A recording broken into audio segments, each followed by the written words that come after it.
Hi and welcome to film number 6. This is the last film in the series and thank you so much for watching these films.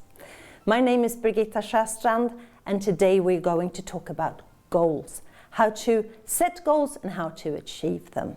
A lot of people don't have goals, they just go with the flow and let the company set up goals and they just follow the goals and they might not be too interested in them and they just sort of carry on. There might be people thinking more about what they don't want. Do you want to go on holiday? Yeah, let's go on holiday.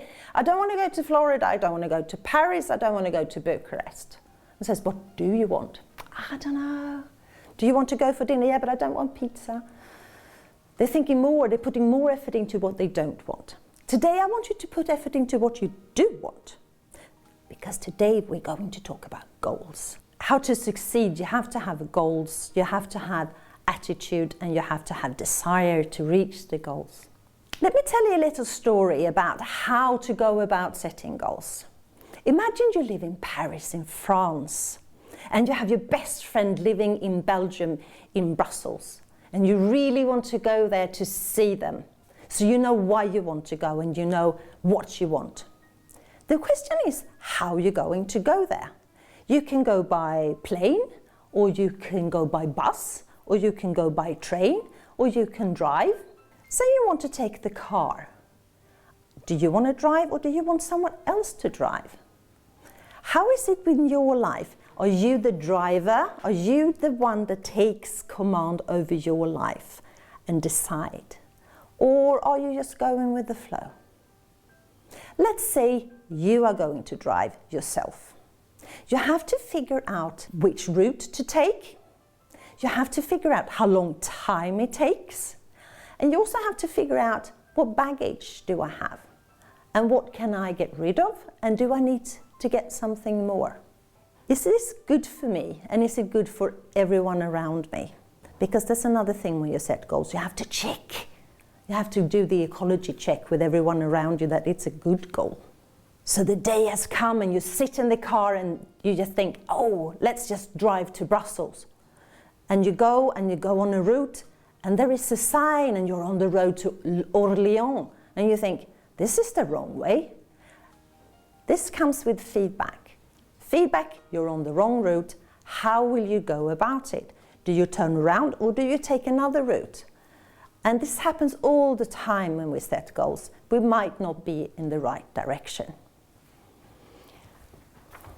If this is the timeline, this is your now, and this is your goal. This is where you want to be. You have to have a proper why. Because if you don't have a why, it will never ever happen. And when the why is clear, you might have to start thinking quite a lot about your why. Because when the why is clear, the how is quite easy. So you set your goals, you know your why, and then you have to figure out your how. You start with the goal and you go back. This is halfway point. Where are the halfway point? And when? When is this? When is that? When is that? You realize you have to start right now to do something. And before you even start, you have to do the impact assessment. Is this good for you? Is it good for your family? Is it good for everyone around you? Because if it isn't, or if the timing is wrong, it's not a good balance for your life. So you have to put the impact assessment. Otherwise, it's just a no-brainer. We also have things in our route, things that stops us. So find out what obstacles are in your way, because you will have to find ways and resources to go around them. Resources you might have with you from before, but also new ones that you might need. That was the baggage I talked about before. You can set goals in almost anything. You can do it in your career, you can have different projects, you can do it with your relationships, you can do it with your sports. In the corporate world, we usually do SMART goals. And SMART stands for S-M-A-R-T. S is for specific. M is for measurable. A is for achievable. R is for realistic. And T is for time. Time-bound, time limit. How long time it will take. Say, I want to run 5 kilometers in a certain time period. I will then set a goal like I'm already there. Say the 12th of September 2016, I run 5 kilometers in 25 minutes. And I feel great. It's good to put that in. It's very specific. It's measurable. It's achievable, realistic, and it's in a time frame. Measurable is nice, that you can measure something, but it can also be a feeling. If it's a relationship, you can't really measure a relationship, but you can measure how you would feel having this romantic dinner with your partner when you're 70 years old, overlooking the Mediterranean or whatever. Achievable. This is interesting.